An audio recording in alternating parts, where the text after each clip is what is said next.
الحمد لله نحمده ونستعينه ونستغفره ونؤمن به ونتوكل عليه ونعوذ بالله من شرور أنفسنا ومن سيئات أعمالنا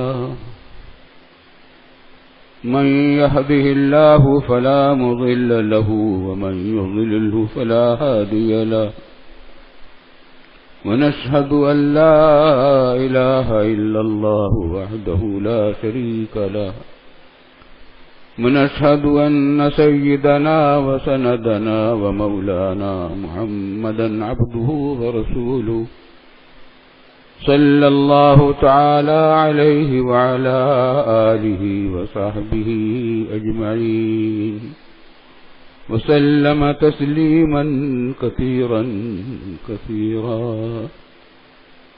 أما بعد فأعوذ بالله من الشيطان الرجيم بسم الله الرحمن الرحيم ولله على الناس حج البيت من استطاع إليه سبيلا ومن كفر فإن الله غني عن العالمين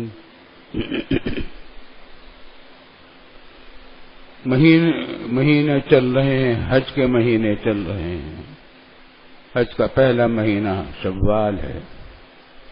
الحج قرآن کریم میں فرمایا الحج اشہر معلومات، حج کے 3 مہینے مقرر ہیں، اور تفسیر فرما دی حضور صلی اللہ علیہ وسلم نے کہ شوال، ذوالقعدہ اور ذوالحجہ، یہ تینوں حج کے مہینے ہیں۔ اسی میں سفر شروع ہوتا ہے حاجیوں کا، اور رواں دواں ہوتے ہیں حج کے قافلے، الحمدللہ روانہ ہو رہے ہیں، کام شروع ہو گیا۔ یہ اسلام کا 5واں بڑا عظیم الشان رکن ہے اور منفرد نوعیت کا حکم ہے۔ نماز میں تو حکم ہے کہ نہ ادھر دیکھو نہ ادھر دیکھو، بات نہ کرو، شور نہ کرو، خاموش رہو، سیدھے رہو، اور حج میں بھاگ دوڑ ہے، بیت اللہ کے گرد چکر ہے، مینا اور عرفات کے سفر ہیں۔ ایک دن جاؤ مینا، اگلے دن جاؤ عرفات، وہاں سے اسی دن شام کو واپس آؤ، رات گزارو مزدلفے میں، مزدلفے سے پھر مینا آ جاؤ، مینا سے پھر مکہ آ جاؤ، مکہ سے پھر مینا چلے جاؤ۔ لاکھوں کا قافلہ ان چند دنوں میں، 4-5 دنوں کے اندر مسلسل سفر میں رہتا ہے۔ اللہ کو یہی کیفیت منظور ہے۔ یہ عاشقانہ، یہ عبادت عاشقانہ ہے۔ عاشق جو ہوتا ہے وہ اپنے محبوب کے ارد گھومتا ہے۔ اللہ تعالی ہم سب کو بار بار وہاں کی حاضری کی توفیق عطا فرمائے۔ ایک خاص بات اس حج کی قرآن کریم حدیث میں فرمائی رسول اللہ صلی اللہ علیہ وسلم نے کہ اس سے 2 چیزوں کا عمرہ اور حج کا فائدہ، اس سے فقر دور ہوتا ہے اور نفاق دور ہوتا ہے، فقر دور ہوتا ہے اور گناہ دور ہوتے ہیں۔ گناہ کا حال تو یہ کہ فرمایا رسول اللہ صلی اللہ علیہ وسلم نے کہ جس نے حج کیا اور کوئی فحش باتیں نہ کی، کوئی گناہ کے کام نہ کیے، تو واپس وہ ایسا آئے گا پاک صاف ہو کر گناہوں سے جیسے آج ہی وہ پیدا ہوا ہے۔ تو گناہوں سے تو ایسی پاکی ہو جاتی ہے، اور فقر کا بھی خاتمہ کر دیتا ہے۔ حج اور عمرے کی خصوصیت یہ بھی ہے کہ اس سے فقر کا، تنگ دستی کا، غربت اور افلاس کا خاتمہ ہوتا ہے۔ حالانکہ بظاہر تو اس سے غربت بڑھنی چاہیے تھی، اتنا لمبا سفر کرتا ہے، لاکھوں روپے کا سفر ہوتا ہے حج میں، مگر اللہ تعالیٰ کی خاص قدرتیں ہیں کہ وہ حج کرنے والوں کو اور عمرہ کرنے والوں کو گناہوں سے بھی پاک کرتے ہیں، اور ان کے مال و دولت میں بھی کمی نہیں آنے دیتے۔ اللہ تعالیٰ وہاں کی برکتوں سے مالا مال فرمائے۔ میں پہلے بھی کہہ چکا ہوں کہ یہ حج ایسا فرض ہے کہ ایک مرتبہ جب فرض ہو جائے تو پھر یہ معاف نہیں ہوتا. بعد میں اگر بیمار ہو جائے، پیسے نہ رہیں، حج فرض رہے گا. اس بات سے جلدی کرنی چاہیے. اور ایک خاص بات ہم نے یہ دیکھی ہے اور آپ بھی مشاہدہ کر سکتے ہیں کہ جو شخص ایک مرتبہ پکا ارادہ کر لے حج کا اور اس کے لیے کوشش شروع بھی کر دے، وہ محروم نہیں رہتا. اللہ تعالیٰ اس کا حج کرا ہی دیتے ہیں. مگر ارادہ اور عزم اور ہمت اور قوت ارادی کو استعمال کرنے کی ضرورت ہے. اللہ تعالیٰ اس کی توفیق عطا فرمائے. بہت سے لوگ یہ سوچتے رہتے ہیں کہ جب ابھی تو گناہوں کا زمانہ ہے، جب جائیں گے بڑھاپے میں کر لیں گے، اس وقت ہمارے گناہ معاف ہو جائیں گے، کیونکہ اگر جوانی میں جائیں گے پھر گناہ ہو جائیں گے. مگر آپ کو کیا پتا اور ہمیں کیا پتا کہ بڑھاپا ہمیں ملے گا بھی یا نہیں ملے گا. ملک الموت تو بچوں کو بھی لے جاتے ہیں، جوانوں کو بھی لے جاتا ہے، جس کو لے جائے، جس کا بھی آرڈر آ جائے. اس واسطے جلدی کرنی چاہیے جس حد تک ممکن ہے. ایک بات اور خاص ہے جو کہنا چاہتا ہوں، اور وہ یہ کہ حج فرض کی تو بڑی اہمیت ہے، لیکن نفلی حج کا معاملہ ایسا ہے کہ اب وہاں کی حکومت بھی اس پر کوشش کرتی ہے، اور ہم تو بہت عرصے سے مشورہ دیا کرتے تھے لوگوں کو کہ اب نفلی حج زیادہ نہیں کرنے چاہیے. نفلی حج زیادہ نہیں کرنے چاہیے، اس لیے کہ آپ کا اللہ نے حج فرض ادا کرا دیا ہے تو بہت بڑی نعمت مل گئی. اب دوسروں کو موقع دیں جن کا حج فرض ادا نہیں ہوا، بوڑھے ہیں، بیمار ہیں، انتہائی ضعیف ہیں، ان کے لیے مشکلات پیدا ہوتی ہیں رش کی وجہ سے. اور ہمارا اندازہ یہ ہے کہ حج میں جو تعداد ہوتی ہے کم از کم آدھی تعداد نفلی حج کرنے والوں کی ہوتی. حج فرض ادا کرنے والے اس سے آدھے حصے سے بھی کچھ کم ہوتے ہیں. اگر نفلی حج والے ایثار سے کام لیں اور ان کی تعداد کم ہو جائے تو حج فرض ادا کرنے والوں کو بہت آسانی ہو جائے. ایک بہت بڑے عالم تھے شام کے، شیخ عبد الفتاح ابو غدہ، ہمارے بزرگان دیوبند کے فدائیوں میں سے تھے اور ان کے بہت معتقد تھے. ہمارے والد صاحب کو اپنا استاد بنا رکھا تھا اور ہم نے ان کو اپنا استاد بنا رکھا.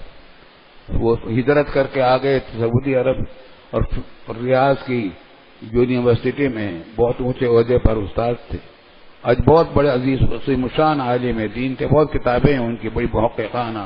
حدیث محدث بہت زبردست تھے، ہم فقیہ بھی بہت بڑے تھے اور حدیث محدث بھی بہت بڑے تھے.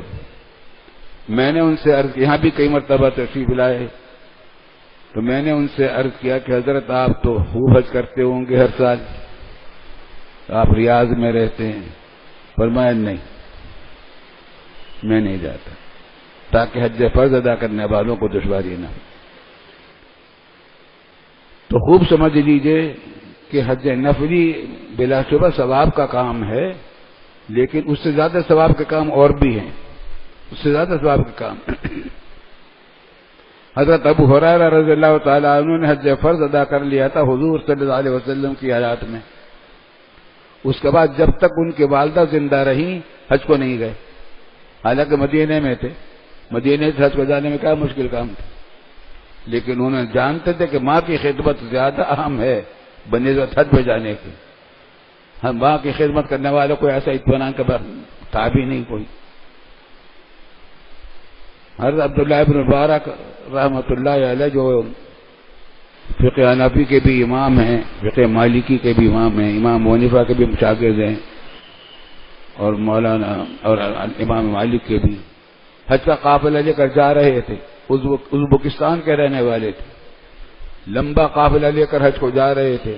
راستے میں ایک بستی ملی، ان کا قافلہ تھا، تو انہوں نے ایک مرغی جو مر گئی تھی وہ کوڑی پر پھینکی. تو بستی کے گاؤں کے جو کچھ لوگ تھے، غریبوں کی بستی تھی، ایک بچی آ کر اس میں سے ایک مرغی اٹھا کر لے گئی، مردار مرغی کو. ان کو فکر ہوئی کہ یہ گھر والے لے جائے گی تو گھر والے یہ حرام مرغی کھا لیں گے، تو اب حرام ہو چکی، مری ہوئی ہے۔ تو جا کر دروازہ کھٹکھٹایا، گھر والوں کو بتایا، انہوں نے کہا کہ ٹھیک ہے، انہوں نے کہا کہ نہیں آپ پریشان نہ ہوں، یہ مردار مرغی ہے، یہ کھائیے گا نہیں۔ کہا کہ ٹھیک ہے آپ لے، بھائی آپ اس کو معمولی نہ سمجھے، کہہ کہ ٹھیک ہے یہ ہمارے لیے حلال ہے۔ گھر والوں نے کہا ہمارے لیے حلال ہے کیونکہ ہمارا 3 دن سے فاقہ ہے، 3 دن سے فاقہ ہے، اور جب فاقہ ہو جائے آدمی کو تو اس کے لیے تو خنزیر کا گوشت بھی حلال ہو جاتا ہے بقدر ضرورت، شراب بھی حلال ہو جاتی ہے، مردار جانور بھی حلال ہو جاتا ہے، اتنا کھا لے جس سے جان بچ جائے۔ حضرت عبداللہ بن مبارک رحمۃ اللہ علیہ نے اسی وقت طے کر لیا کہ میں حج کو نہیں جاؤں گا، اور وہیں رک گئے، اور جتنے پیسے تھے ان کے پاس حج کے خرچے کے آئندہ کے لیے وہ سب اس بستی کے لوگوں پر خرچ کیے۔ لیکن بعد میں لوگوں نے خواب میں دیکھا کہ وہ سب سے آگے آگے جا رہے تھے، منا اور عرفات میں خواب میں دیکھا، ان کی روح وہاں پہنچا دی گئی۔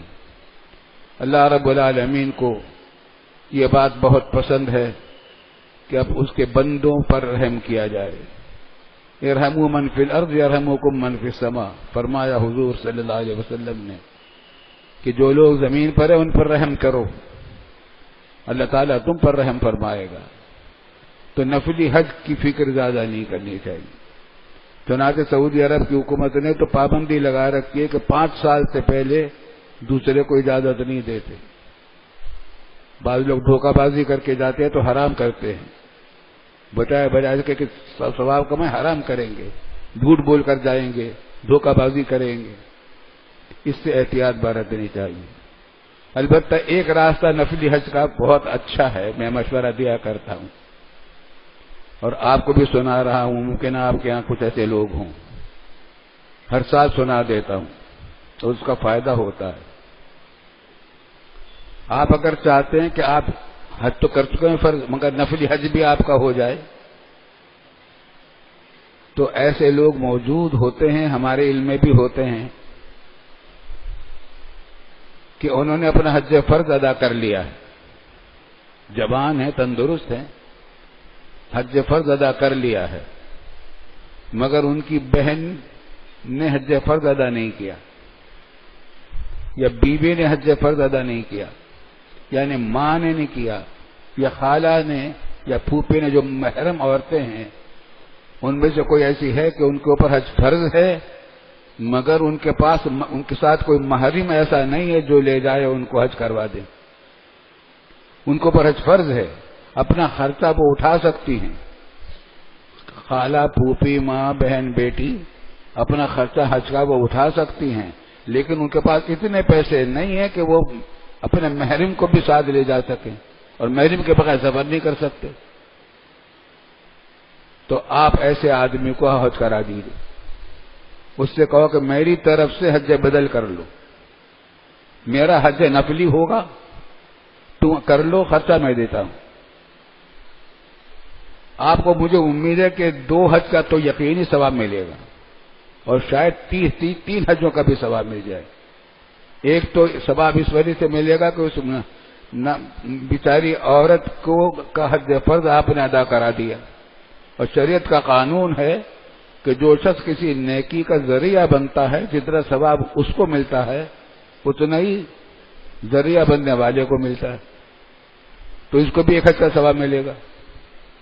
دوسرے حج کا ثواب یہ ہوگا کہ آپ نے نفلی حج کرا دیا اپنی طرف سے، تو ہو ہی گیا آپ کا حج، 2 حج تو یہ ہو گیا ہے، بلکہ تیسرے حج کا بھی شاید ثواب مل جائے، اور وہ یہ کہ آپ نے اس محرم کو پیسے دیے، اگرچہ حج تو آپ کا کیا لیکن اس کو بھی تو بڑا ثواب ملا حج کرنے کا، تو بہت بڑا عظیم الشان کام، کم از کم 2 نفلی حجوں کا ثواب ہے۔ چنانچہ ایسے لوگ مل جاتے ہیں، ایسے لوگ تلاش کیجیے، ملیں گے آپ کو۔ کئی حضرات ہمیں ملے اور ہم نے ان کو بھیجا، اس طریقے سے کئی آدمیوں کے حج ہو گئے الحمدللہ۔ اللہ تعالیٰ توفیق عطا فرمائے۔ ایک آخری بات یہ عرض کرنا چاہتا ہوں کہ آج کل جو موسم کراچی کا چل رہا ہے جو صورتحال چل رہی ہے پورے ملک کی موسم کے اعتبار سے، بہت ڈر لگ رہا ہے، یہ خوفناک عذاب کے علامات نظر آتی ہیں، اللہ پناہ میں رکھے، خوفناک عذاب کے علامات نظر آتی ہیں۔ پہاڑی علاقوں میں سردی اتنی سخت پڑی کہ وہاں کے جو برف تھا پہاڑوں پر وہ جم گیا۔ پہاڑوں پر جو برف جاتا ہے وہ یہیں سے تو جاتا ہے سمندر سے۔ آر او پلانٹ لگا رکھا قدرت نے، پانی کو چھان کر اللہ تعالی بادلوں کے ذریعے پانیوں کو پہاڑوں پر جا کر برساتے ہیں، نمک سمندر میں رہ جاتا ہے، صاف ستھرا پانی بادل لے کر پہاڑوں پر اور اوپر کے گویا ٹینک بنا رکھے اللہ رب العالمین نے پانی کو محفوظ کرنے کے لیے، جہاں پرندے بھی نہیں جاتے، بالکل صاف ستھرا۔ جب گرمی آتی ہے تو وہ پگھلتے ہیں، نیچے دریاؤں میں آتے ہیں، دریاؤں سے نہروں میں آتے ہیں، نہروں سے گھروں میں آتے ہیں، ڈیموں میں آتے ہیں۔ اب کیا ہوا ہے اس مرتبہ کہ وہاں سخت سردی پڑ رہی ہے، زبردست برف باری ہو رہی ہے، وہاں لوگ سردی سے گھبرا رہے ہیں، بھاگ رہے ہیں پریشان ہو کر، اور جو برف ہے وہ پگھل نہیں رہی۔ جب پگھل نہیں رہی تو تربیلا ڈیم خالی ہو گیا، تقریباً خالی ہو گیا، وہاں سے نکلنے والی نہریں سوکھی ہو گئی ہیں، دریائے سندھ پانی سے محروم ہو گیا ہے، کراچی کے لیے پانی کا مسئلہ کھڑا ہو گیا۔ یہ تو کھڑا ہوا مسئلہ اس طریقے سے ہوا، کراچی سے بارشوں کو روک دیا اللہ رب العالمین نے۔ آپ دیکھیں کتنی دعائیں بھی ہم کر رہے ہیں مگر بارشیں رکی ہوئی ہیں، بارشیں نہیں ہو رہی۔ پیشن گوئی محکمہ موسمیات پیشن گوئی یہاں کرتا ہے، پیشن گوئی یہاں دھری رہ جاتی ہیں، دن گزر جاتے ہیں، بارشیں نہیں ہو رہی۔ دوسری بات ہو گئی ہے۔ تیسری بات یہ ہے کہ یہاں پہلے بورنگ کر کے زمین کے نیچے سے پانی نکالا جاتا تھا آر او پلانٹ کے لیے یا ویسے گھر کے استعمالوں کے لیے، پہلے 300 فٹ پر پانی نکال آتا تھا، اب پانی نیچے چلا گیا ہے، اور کہنا یہ ہے لوگوں کا کہ اب 3000 فٹ پر پانی ملتا ہے۔ یہ وہ بات ہے جس کو قرآن نے سورۃ الملک میں کہا ہے کہ کیا کرو گے حکم غوراً، کہ تمہارا پانی نیچے چلا جائے، فمن یاتیکم بماء معین، تو پینے کے قابل پانی تمہارے پاس کہاں سے کون لائے گا؟ ادھر سے آنا بند ہو گیا پانی کا، ادھر سے کنویں سے نکالنا اور بورنگ سے پانی نکالنا ممکن ختم ہو گیا، بارشیں بند ہو گئیں، گرمی کی یہ شدت ہے۔ اس بات سے اللہ تعالیٰ کے عذاب سے بہت پناہ مانگنی چاہیے۔ قوم شعیب پر عذاب ایسا ہی آیا تھا، سخت گرمی پڑی تھی، سخت گرمی پڑی تھی، وہ ناپ تول میں کمی کرتے تھے، ان کو پر بیماری یہ تھی کہ ناپ تول میں کمی کرتے تھے۔ قرآن نے بہت سمجھایا، حضرت شعیب علیہ السلام نے بہت نصیحتیں کی کہ خدا کے لیے اللہ کا عذاب آ جائے گا، تم یہ ناپ تول کی کمی چھوڑ دو، لیکن انہوں نے نہیں کیا، بلکہ کہا کہ دلا کر دکھاؤ کیسا عذاب ہے۔ اللہ نے ایسا عذاب مسلط کیا کہ سخت گرمی پڑی زبردست، اتنی سخت کہ لوگوں کے جسم جھلسنے لگے۔ تو پھر اچانک یہ ہوا کہ ایک کالا بادل دور سے نظر آیا بادلوں کو، اور یہ بڑے خوش ہو گئے کہ بارش برسے گی۔ برسیوں کئی بستیاں تھیں چھوٹی چھوٹی، اعلان کیا کہ جمع ہو جاؤ اس بادل کے نیچے، سب جمع ہو گئے، یہاں ٹھنڈی ہوا ملے گی، بارش آئے گی۔ جب سب جمع ہو گئے تو اللہ تعالیٰ نے اس بادل کو آگ بنا کر برسا دیا ان کے اوپر۔ گئے تھے بارش کے لیے، اس نے آگ برسا دی، پوری قوم تہس نہس ہو گئی سوائے حضرت شعیب علیہ السلام کے اور ان کے ساتھیوں کے۔ اتنا خوفناک عذاب آیا تھا۔ اللہ تعالیٰ پناہ میں رکھے، عذاب سے بچنے کا راستہ سوائے اس کے کچھ نہیں کہ اللہ ہی کی پناہ مانگو، اللہ ہی سے پناہ مانگو، یا اللہ ہمارے گناہوں کو معاف کر دے۔ اور عام طور سے یہ حرام خوری سے آتا ہے، کام چوری بھی حرام خوری کا ایک ذریعہ ہے کہ آدمی تنخواہ لیتا ہے پوری، اجرت پوری لیتا ہے، کام پورا نہیں کرتا تو ناپ تول میں کمی کرتا ہے، تو ناپ تول میں کمی کرنا یہ حرام خوری ہے۔ حرام خوری، کام چوری، ان دو چیزوں سے عذاب آتا، اللہ کے پناہ میں رکھے خاص طور سے، تو اس سے توبہ کرنی چاہیے، سب مل کر تمام سے توبہ کریں، اور کم از کم ایک تسبیح تو ہر ایک پڑھ لیا کرے، لا الہ الا انت سبحانک انی کنت من الظالمین، کم از کم ایک تسبیح پڑھ لے اور اپنے سب گناہوں سے معافی مانگے. حرام اگر کبھی حرام کھایا ہے تو اللہ تعالیٰ سے توبہ کرنے کا، آئندہ نہیں کھائیں گے، اور جو کچھ کھایا ہے اس کی تلافی کی کوشش کریں گے. اپنے لقمہ حرام سے اپنے آپ کو بچائیں، بچوں کو، گھر والوں کو بچائیں. اللہ تعالیٰ کے فضل و کرم سے انشاءاللہ اس عذاب ٹل جائے گا. اللہ تعالیٰ ہمیں توبہ کی توفیق عطا فرمائے. وآخر دعوانا الحمدللہ رب العالمین.